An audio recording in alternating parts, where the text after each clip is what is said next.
Papillomas are defined as benign epithelial neoplasms producing finger-like projections from the epithelial surface. And in cases where there are multiple papillomas present, this may be referred to as papillomatosis. And papillomas are benign papillary lesions, but papillary lesions may not necessarily be benign. For example, papillary carcinoma of the thyroid.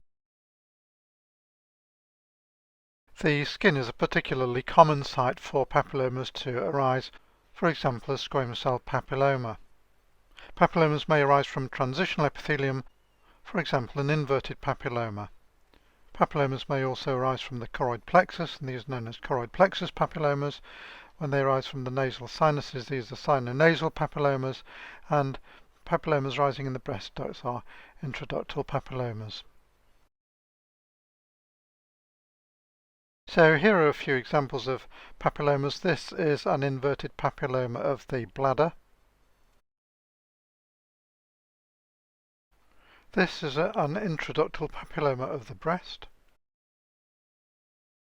Finally, this is a sinonasal papilloma, and you can see a finger-like projection coming into view at the bottom right of the picture.